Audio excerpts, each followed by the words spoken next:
সবাইকে স্বাগত জানাচ্ছি বিডি ভিউজে। আপনাদের সাথে আছি আমি সুস্মিতা দাস। বাংলাদেশের সাম্প্রতিক রাজনৈতিক প্রেক্ষাপট এমন এক সন্ধিক্ষণে এসে দাঁড়িয়েছে যেখানে অভ্যন্তরীণ ক্ষমতার পুনর্বিন্যাস, রাষ্ট্রীয় নিরাপত্তার ভঙ্গুরতা, আঞ্চলিক ভূ রাজনীতির চাপ এবং গণ আন্দোলনের মনস্তত্ত্ব সবকিছু মিলিয়ে একটি গভীর অনিশ্চয়তার আবহ তৈরি হয়েছে। জুলাই বিপ্লব পরবর্তী সময়কে অনেকেই আশা করেছিলেন একটি স্থিতিশীল রূপান্তরের কাল হিসেবে, কিন্তু বাস্তবে দেখা যাচ্ছে ক্ষমতার শূন্যতা, পুরনো শাসন কাঠামোর অবশিষ্ট নেটওয়ার্ক, প্রশাসনিক দুর্বলতা এবং প্রতিবেশী রাষ্ট্রের সঙ্গে টানাপোড়েন এই রূপান্তরকে জটিল করে তুলেছে। ইনকিলাব মঞ্চের আহ্বায়ক শরীফ ওসমান হাদির উপর গুলির ঘটনার প্রতিবাদে রাজধানীর কেন্দ্রীয় শহীদ মিনারে অনুষ্ঠিত হয় সর্বদলীয় প্রতিরোধ সমাবেশ। জুলাই বিপ্লবের অংশীদার শক্তিগুলোর মতভেদ ভুলে এক করে দিল ওসমান শরীফ হাদির রক্ত। কিন্তু এই সমাবেশে আসেনি বিএনপি। বিস্তারিত ওয়াহিদ ফারুকের প্রতিবেদনে।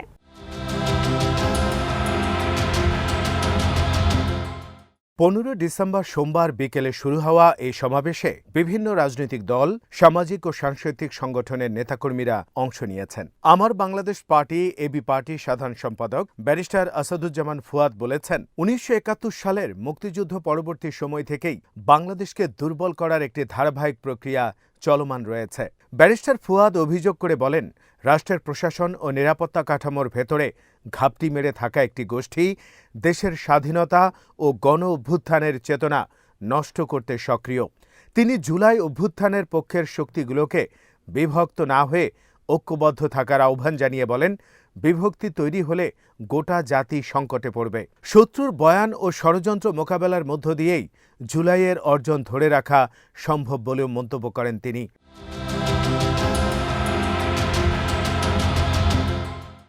জাতীয় নাগরিক পার্টি এনসিপির আহ্বায়ক নাহিদ ইসলাম বলেছেন, 16 ডিসেম্বর শুধু উৎসবের দিন নয়, এটি প্রতিরোধেরও দিন। ভারতীয় আধিপত্যবাদ ও বাংলাদেশ বিরোধী ষড়যন্ত্রের বিরুদ্ধে বিজয় দিবসে প্রতিরোধ কর্মসূচি পালনের ঘোষণা দেন তিনি। নাহিদ ইসলাম বলেন, ভারত যদি মনে করে 5ই আগস্টের পরও তারা আগের মতো দেশের রাজনীতির উপর হস্তক্ষেপ করবে, নির্বাচনে কারচুপি করবে, তবে সেই ভাবনাটা ভুল।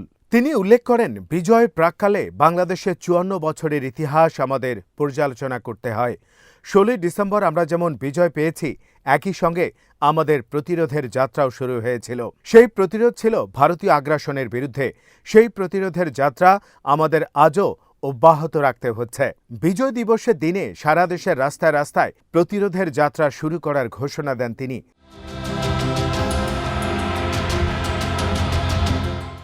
তিনি বলেন, আজ আমরা এখানে একটি বার্তা দেওয়ার জন্য সমবেত হয়েছে। সেটি হলো, বাংলাদেশ ও জুলাই বিপ্লবীরা ঐক্যবদ্ধ। ওসমান হাদির শরীরে গুলি লাগার মাধ্যমে জুলাই বিপ্লব আক্রান্ত হয়েছে। বাংলাদেশ যতবার আক্রান্ত হয়, তরুণরা ততবার নেমে আসে। তিনি আরও বলেন, স্বরাষ্ট্র উপদেষ্টার পদত্যাগের দাবি উঠেছে। আমরা মনে করি নৈতিকভাবে উনি আর এই দায়িত্বে থাকতে পারেন না। 5 অগস্টের পর দেশের আইন শৃঙ্খলা পরিস্থিতি স্বাভাবিক অবস্থায় ফিরে আসেনি। জুলাই বিপ্লবীদের টার্গেট করা হয়েছে। তিনি আরও বলেন, ভারত যদি মনে করে 5 অগস্টের পরেও তারা আগের মতো দেশের রাজনীতির উপর হস্তক্ষেপ করবে, নির্বাচনে কারচুপি করবে, তবে সেই ভাবনাটা ভুল। আর ওসমান হাদির উপর গুলির ঘটনা কোনো বিচ্ছিন্ন ঘটনা নয়। প্রধান নির্বাচন কমিশনার যে কথা বলেছেন, তারপর তার এই দায়িত্বে থাকার আর কোনো নৈতিক অধিকার নেই। তার অধীনে আর কোনো সুষ্ঠু নির্বাচন হওয়া সম্ভব কিনা সে প্রশ্ন রেখে গেলাম। আমরা আশা করব অবিলম্বে তিনি তার এই বক্তব্য প্রত্যাহার করবেন। এই অথর্ব নির্বাচন কমিশনের অধীনে কোনো নির্বাচন হওয়া সম্ভব নয়। তিনি হচ্ছেন ভারতীয় আধিপত্যবাদ বিরোধী জনতার ঐক্যের প্রতীক। বাংলাদেশ জামায়াতে ইসলামীর সেক্রেটারি জেনারেল মিয়া মোহাম্মদ গোলাম পরোয়ার বলেছেন, প্রকাশ্য দিবালোকে একজন সংসদ সদস্য প্রার্থীকে গুলি করা কোনো বিচ্ছিন্ন ঘটনা নয়, এটি একটি পরিকল্পিত প্যাকেজ প্রোগ্রামের অংশ। গোলাম পরোয়ার অভিযোগ করে বলেন, হামলার বিষয়ে আগেই নিরাপত্তাহীনতার কথা প্রকাশ্যে জানানোর পরও রাষ্ট্রের গোয়েন্দা ও আইনশৃঙ্খলা বাহিনী কার্যকর কোনো ব্যবস্থা নেয়নি। তিনি বলেন, স্বরাষ্ট্র মন্ত্রণালয় ও আইনশৃঙ্খলা রক্ষাকারী বাহিনীর এই ব্যর্থতার দায় সরকারকে নিতে হবে। রাজধানী থেকে গ্রাম পর্যন্ত যেসব এলাকায় অবৈধ অস্ত্রধারীরা অবস্থান করছে, তাদের অবিলম্বে গ্রেপ্তারের দাবি জানান তিনি। পাশাপাশি আহত ওসমান হাদির দ্রুত সুস্থতা কামনা করেন এবং জাতীয় স্বাধীনতা ও সার্বভৌমত্ব রক্ষায় ঐক্যবদ্ধ প্রতিরোধ গড়ে তোলার আহ্বান জানান মিয়া গোলাম পরোয়ার। দুপুরে গুলিবিদ্ধ করা কখনো বিচ্ছিন্ন ঘটনা হতে পারে না। আপনি বাংলাদেশ জুলাই বিপ্লবের অন্যতম অগ্রনায়ক ও ঢাকা ৮ আসনের স্বতন্ত্র প্রার্থী শরীফ ওসমান হাদির রক্তের কসম খেয়ে আমার দেশ সম্পাদক মাহমুদুর রহমান বলেছেন, ভারত যদি শেখ হাসিনা, কামাল ও ওসমান হাদির উপর হামলাকারীদের ফিরিয়ে না দেয়, তাহলে বাংলাদেশে ভারতীয় প্রতিটি প্রতিষ্ঠানের বিরুদ্ধে আমরা প্রতিরোধ সংগ্রাম গড়ে তুলব। তিনি বলেন, সরকারের উচিত হবে বাংলাদেশে কর্মরত সকল ভারতীয় নাগরিকের ওয়ার্ক পারমিট বাতিল করা। বাংলাদেশে কর্মরত প্রতিটি ভারতীয়ের ওয়ার্ক পারমিট সমাবেশে আমার দেশ সম্পাদক বলেন, ফ্যাসিস্ট সরকারের পতনের পর ১৬ মাস পেরিয়ে গেলেও দেশের আইনশৃঙ্খলা পরিস্থিতির আশানুরূপ উন্নতি ঘটেনি। ভারতে নিরাপদ আশ্রয়ে বসে খুনি হাসিনা দেশব্যাপী সন্ত্রাসী নেটওয়ার্ক গড়ে তুলে গণ-অভ্যুত্থানে নেতৃত্বদানকারীদের টার্গেট কিলিংয়ে লিপ্ত হয়েছে। এই পরিস্থিতি নিয়ন্ত্রণে আইনশৃঙ্খলা রক্ষাকারী বাহিনী ও গোয়েন্দা সংস্থার পর্যাপ্ত দক্ষতা, যোগ্যতা ও তৎপরতার ঘাটতি স্পষ্ট। ফলে অবনতিশীল নিরাপত্তা পরিস্থিতিতে শুধু এসব সংস্থার উপর নির্ভর করে আওয়ামী ফ্যাসিস্টদের মরিয়া খুনের কার্যক্রম বন্ধ করা সম্ভব নয়।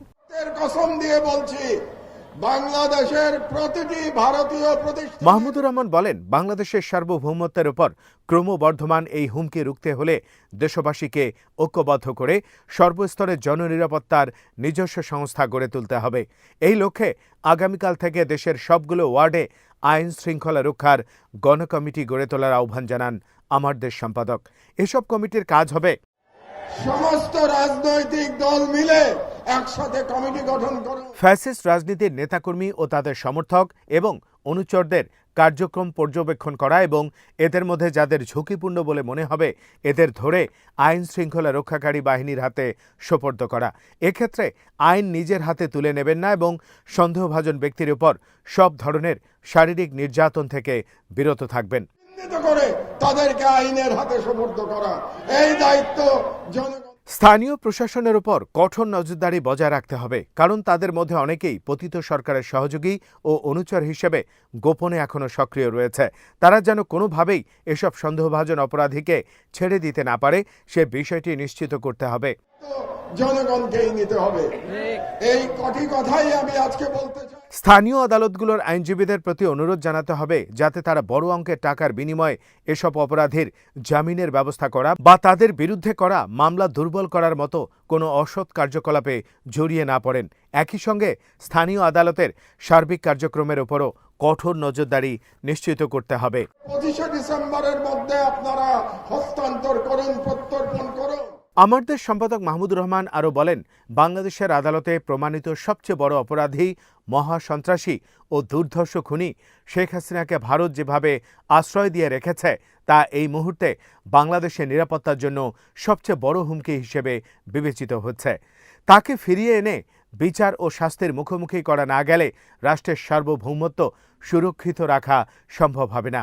কারণ শেখ হাসিনা ও আওয়ামী লীগ বছরের পর বছর, এমনকি যুগের পর যুগ ধরে বাংলাদেশ রাষ্ট্র ও নাগরিকদের বিরুদ্ধে যেসব অপরাধ ও সন্ত্রাসী কার্যক্রম পরিচালনা করছে সেগুলোর প্রধান পৃষ্ঠপোষক, সর্বাত্মক সহযোগী ও প্রশ্রয়দাতা হিসেবে ভারত ভূমিকা রেখেছে এবং বর্তমানে তারা এই ঘাতকের পেছনে অবস্থান নিয়েছে। সরকারের প্রতি আহ্বান জানাচ্ছি, 25 তারিখের মধ্যে যদি দৈনিক আমার দেশ সম্পাদক ডক্টর মাহমুদুর রহমান বলেন, খুনি হাসিনাকে যদি ভারত থেকে ফিরিয়ে আনা না যায় তবে রাষ্ট্র হিসেবে বাংলাদেশের অস্তিত্ব গুরুতর ঝুঁকির মুখে পড়বে। পাশাপাশি ভবিষ্যতে নির্বাচিত প্রতিটি সরকারকে ভারত ব্ল্যাকমেইলের মাধ্যমে নিজেদের শর্তে বাংলাদেশ পরিচালনা করতে বাধ্য করবে, এমন আশঙ্কাও অমূলক নয়। তাই আমাদের দ্বিতীয় কর্মসূচি হবে ভারতীয় নরেন্দ্র মোদী সরকারকে স্পষ্টভাবে জানিয়ে দেওয়া যে আগামী 25 ডিসেম্বরের মধ্যে খুনি শেখ হাসিনাকে বাংলাদেশে ফিরিয়ে দিতে হবে। মাহমুদুর রহমান বলেন, বাংলাদেশের সরকারের হাতে এই ঘাতককে তুলে দেওয়ার দাবিতে আজ থেকেই সারা দেশে সভা সমাবেশ ও বিক্ষোভ মিছিল শুরু করুন। আমরা 26 ডিসেম্বর ঢাকায় মহা সমাবেশ করে খুনি হাসিনাকে ধরে আনার পরবর্তী কর্মসূচি ঘোষণা করব। বিরুদ্ধে ইতিমধ্যে যুদ্ধ ঘোষণা করেছে। দৈনিক আমাদের সম্পাদক বলেন, ভারত বাংলাদেশের বিরুদ্ধে অঘোষিত যুদ্ধ ঘোষণা করেছে এবং এর বিরুদ্ধে জাতিসংঘের সাধারণ পরিষদ এবং সিকিউরিটি কাউন্সিলে আমাদের অবিলম্বে যেতে হবে। তিনি বলেন, আন্তর্জাতিক আইনে বলা আছে, আপনি যখন আপনার দেশে সন্ত্রাসীদের আশ্রয় দিয়ে তাদের মাধ্যমে অন্য কোনো দেশের অভ্যন্তরে বিশৃঙ্খলা এবং সন্ত্রাসী কর্মকাণ্ড করবেন, তার অর্থ হচ্ছে সেই দেশের বিরুদ্ধে যুদ্ধ ঘোষণা করছেন। তিনি বলেন, আমি সরকারের প্রতি আহ্বান জানাচ্ছি, আপনারা অনতি বিলম্বে জাতিসংঘে ভারতের বিরুদ্ধে নালিশ উত্থাপন করুন। ভারত বাংলাদেশের বিরুদ্ধে অঘোষিত যুদ্ধ ঘোষণা করেছে এবং এর বিরুদ্ধে জাতিসংঘের সাধারণ পরিষদ এবং সিকিউরিটি কাউন্সিলে আমাদের অবিলম্বে যেতে হবে। রাজনৈতিক দলগুলোর উদ্দেশ্যে দৈনিক আমাদের সম্পাদক বলেন, অনেক রাজনৈতিক নেতা বলে থাকেন যে ভারতের সাথে বন্ধুত্ব করা ছাড়া নাকি ক্ষমতায় যাওয়া যায় না কিংবা ক্ষমতায় গেলেও টিকে থাকা যায় না। তিনি বলেন, ভারতের সাথে বন্ধুত্ব করে যদি ক্ষমতায় টিকে থাকা যেত তাহলে শেখ হাসিনাকে পালিয়ে ভারতে আশ্রয় নিতে হতো না। শেখ হাসিনাকে পালিয়ে ভারতে আশ্রয় নিতে হতো না। জুলাই বিপ্লবের পক্ষের শক্তিগুলো যখন পুনরায় ঐক্যবদ্ধ হওয়ার বার্তা দিচ্ছে, তখন বিএনপির অনুপস্থিতির মাধ্যমে জুলাই বিপ্লব নিয়ে তাদের দুর্বলতা প্রকাশ পেয়েছে। অনেক বিশ্লেষক মনে করেন, জুলাই শক্তিগুলোর এই সমাবেশে উপস্থিত না থেকে বিএনপি কাদের বার্তা দিলেন? বিএনপি কি ভারতকে খুশি করার জন্যই বিপ্লবীদের সাথে নেই এটা প্রমাণ করতে চেয়েছে? বিএনপির এই দ্বৈত বাস্তবতা ভবিষ্যৎ রাজনীতিতে কিভাবে প্রতিফলিত হবে তা নির্ভর করবে পরবর্তী পদক্ষেপগুলোর উপর। বিএনপি যদি পরবর্তী সময়ে স্পষ্টভাবে তাদের অবস্থান ব্যাখ্যা করে বা ঐক্যের কোনো নতুন ফর্মুলা সামনে আনে, তবে আজকের অনুপস্থিতি একটি সাময়িক কৌশল হিসাবে ব্যাখ্যা পাওয়া যেতে পারে। কিন্তু যদি এই অনুপস্থিতি ধারাবাহিক রূপ নেয়, তবে রাজনৈতিকভাবে সচেতন মহলের যে ধারণা বিএনপি জুলাইয়ের সঙ্গে আর একাত্মতা প্রকাশ করছে না, তা আরও শক্তভাবে প্রমাণিত হবে এবং দেশের জনগণ অনেকটা নিশ্চিত হবে যে বিএনপি পুরনো পতিত রাজনৈতিক শক্তির মতো করেই কারো সহায়তা নিয়ে রাষ্ট্র ক্ষমতায় যেতে চায়।